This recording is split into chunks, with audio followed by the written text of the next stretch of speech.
I've always lived alone. It's something I've gotten used to over the years, but I'm not going to lie. Sometimes it's unnerving. But that's just part of it, right? You get comfortable with the little noises, the silence, the creaks, and it becomes normal.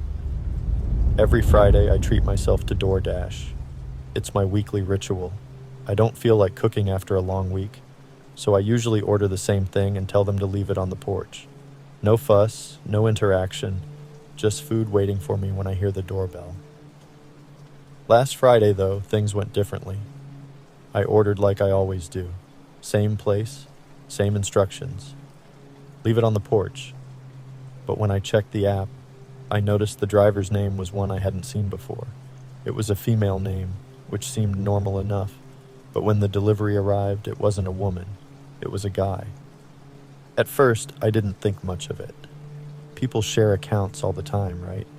But then my phone buzzed, and I saw it was the delivery driver calling me. I answered, expecting something simple like, "Hey, I'm here." But instead, he said, "You need to come outside to get your food." That was weird. I'd clearly put in the instructions that I wanted it left on the porch, and that's usually what happens. So, I told him politely, "Just leave it on the porch. I'm busy." There was a pause. Then, he said in a strange tone, "No, you need to come out and get it yourself." Now, that set off some alarms in my head.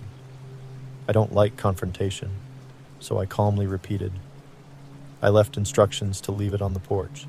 You can just set it down, and I'll grab it in a minute." This time, he was more insistent. "Come outside." I started to feel uneasy, so I hung up the phone.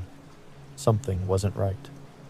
Not even a minute later, my neighbor texted me asking if everything was okay. He told me he'd seen the delivery guy standing on my porch, looking into my windows. Not just glancing, but really leaning in, trying to see inside. That's when the panic set in. I immediately locked my doors and turned off the lights in the living room. My heart was racing. I couldn't shake the feeling that this guy wasn't here just to deliver food. A few minutes later, I heard a sound at the front door, like someone trying the handle. My blood went cold. He was trying to open the door. I grabbed my phone and texted my neighbor back, telling him what was happening. He said he was already keeping an eye out, but suggested I call the police if it got worse. And then it did.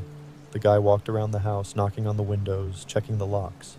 I could hear his footsteps on the gravel outside, moving around to the back of the house. That's when I heard him start kicking the back door. I didn't waste any more time. I called 911. I was whispering to the dispatcher, explaining what was happening, my voice shaking. The operator told me to stay on the line and that officers were on their way, but it felt like forever. I could hear the guy moving back and forth, rattling the windows, still kicking at the back door. He was persistent, like he knew no one was coming to help. Finally, I heard sirens in the distance. The guy must have heard them too because everything went quiet. I peeked out of the blinds and saw him sprinting down the street, disappearing into the night. When the police arrived, they searched the area but couldn't find him. They took my statement, asked about the delivery, and checked my phone for any details.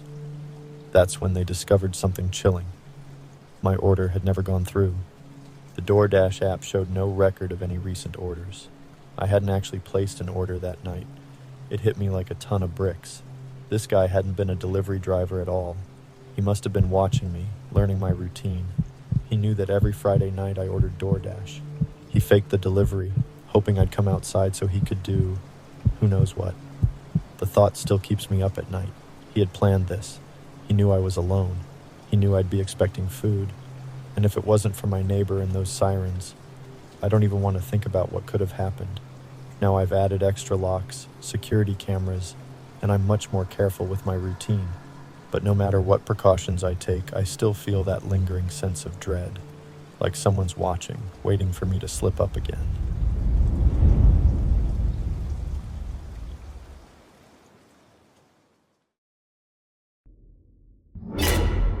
Back in 2010, I found an ad on Craigslist for an old arcade game I'd been searching for, a rare version of Mortal Kombat 2.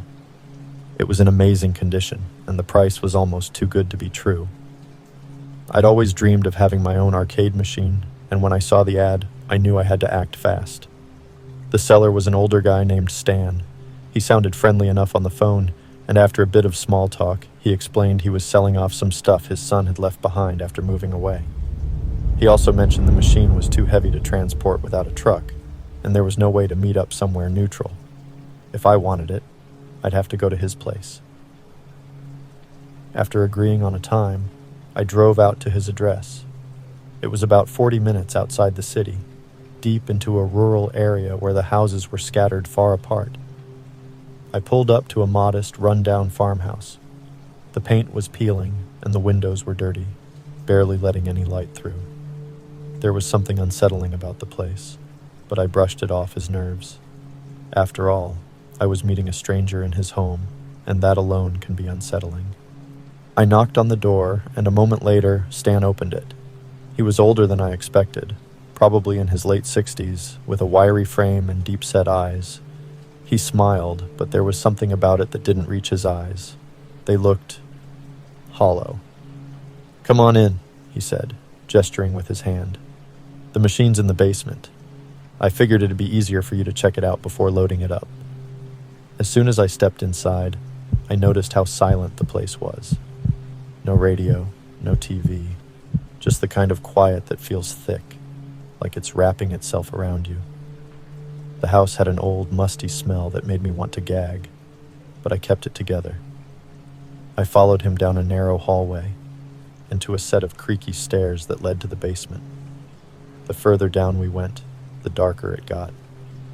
He hadn't turned on any lights, and I felt like I was walking into a cave.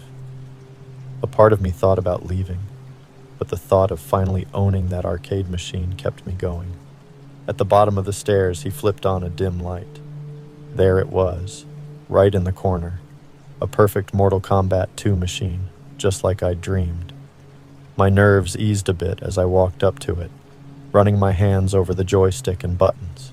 The screen flickered to life as he turned it on, and I could hear the familiar sounds of the intro music. "Works like a charm," Stan said, smiling again. I leaned down, inspecting the coin slots, and that's when I noticed something strange. There were dark stains along the side of the machine, near the base. They looked like old blood stains, dried but unmistakable. I glanced up at Stan, who was watching me intently. He asked if I liked it, and I said yes, it's perfect. Then he nodded and said, "Hopefully you'll take good care of it." He was standing uncomfortably close now, almost invading my personal space. My heart started to pound as I became acutely aware of just how alone we were in that dark basement. I wanted to get out of there, but I didn't want to seem rude, so I forced a smile and asked if he could help me load it into my car. Without a word, he turned and walked back up the stairs, leaving me alone in the basement. I felt a chill as I looked around and noticed a few other things in the shadows.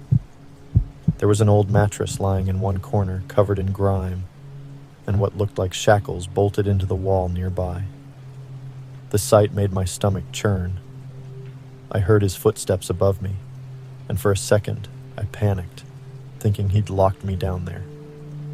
I darted up the stairs, pushing open the door, and there he was, holding a dolly to help with the machine. He asked if I was okay. I said, "Yeah, just a little bit claustrophobic." We managed to load the machine into my car without any further weirdness, and I paid him, thanked him, and got the hell out of there as fast as I could. The drive home was quiet, and I kept glancing at the machine in my rearview mirror, the way it just sat there, towering over the back seats.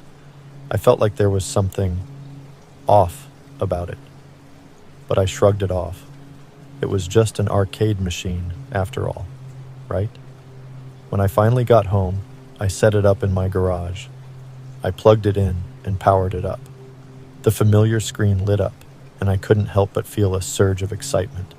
I grabbed a stool, sat down, and started a game. I was so absorbed that I didn't notice the faint sounds at first, what sounded like whispers coming from the machine. I figured it was just static, something broken in the speakers. Then, out of nowhere, the screen went black. The lights in the garage flickered, and a chill settled in the air, like someone had left the freezer door open. I felt an intense urge to look behind me, but I couldn't bring myself to do it. My hands started to shake, and just as I was about to stand up, the game turned back on by itself, and the whispers grew louder, almost chanting something I couldn't understand. I slammed the power button off, yanked the plug from the wall, and stumbled back, my heart racing. The garage was silent, and I laughed at myself, thinking I'd just let my imagination run wild. Maybe I was just tired. I went to bed that night feeling a bit on edge, but by the morning, the whole experience felt like a bad dream. Still, I couldn't shake this feeling of unease. I decided to sell the machine, hoping to put the whole thing behind me. A few days later, I put it back on Craigslist. The day after I posted it, I got a message from someone who wanted to buy it. I checked the details, and when I saw the name, my blood ran cold. The email was from Stan, the same guy I'd bought it from, asking if he could buy the machine back from me. That night, I could swear I heard the game boot up on its own from the garage. The whispers were louder now, no longer static and clear as day. I stayed in bed, paralyzed, listening to the faint sounds until they slowly faded away. The next morning, I woke up and the machine was gone. I tried to call Stan, thinking that old son of a bitch maybe found my house and came and stole the game from me. I never got an answer or a return call from him. I took my losses with it. I wasn't even that concerned anymore because I felt a huge sense of relief now that it was gone.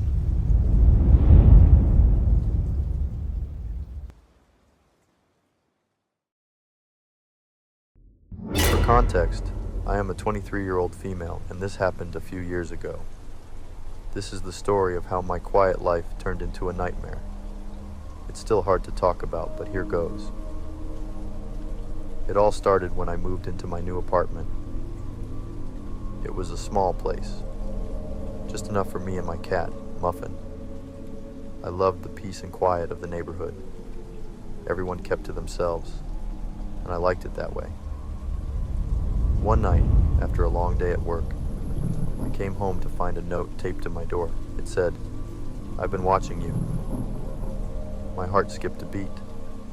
I looked around, but no one was there. I took the note inside and tried to brush it off as a prank. The next morning, I found another note. This one was slipped under my door.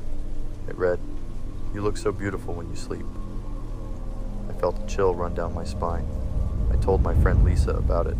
She said I should call the police, but I didn't want to make a big deal out of nothing. Days went by without any more notes, and I started to relax. But then, I noticed things in my apartment were being moved around. My books were out of order, my clothes were rearranged, and Muffin's toys were scattered all over the place. I knew something was wrong. Someone had been inside my home. I called the police. They came, took a report, and checked the place, but they found nothing. They told me to change my locks and be careful. I did as they said, hoping it would be enough to keep the intruder out. One night I woke up to the sound of my bedroom door creaking open. I froze, my heart pounding. In the darkness, I could see a shadowy figure standing in the doorway. I reached for my phone, but it wasn't on my nightstand. I realized I left it in the living room. The figure stepped closer. I could hear their breathing, slow and deliberate. I mustered the courage to speak. "Who are you? Get the fuck out of here." There was no answer. The figure stood there watching me. I felt a wave of terror wash over me. I screamed as loud as I could, hoping someone would hear me. Suddenly the figure turned and ran out of the room. I jumped out of bed and ran to the living room. My phone was gone. I quickly locked myself in the bathroom and used my laptop to call Lisa. She rushed over and stayed with me until the police arrived. They found no signs of forced entry. Whoever it was, they had a key. The police suspected it might be someone who used to live in the building, someone who still had a key and knew the layout. I changed my locks again and installed security cameras. I thought it was over, but the feeling of being watched never left me. I became paranoid, always looking over my shoulder, double-checking the locks, and keeping the lights on at night. Weeks passed without any more incidents. I started to believe it was finally over, that maybe the person had moved on. But then, one night, I found another note on my pillow. It said, "You can't hide from me forever." I couldn't take it anymore. I packed my things and moved out the next day. I left the city and found a new place far away, hoping to leave the nightmare behind. But even now, in my new home, I still feel the eyes of the silent stalker on me. I wonder if he's out there, waiting, watching, planning his next move. And I know, deep down, that the nightmare isn't over. I pray every night that he doesn't find me again.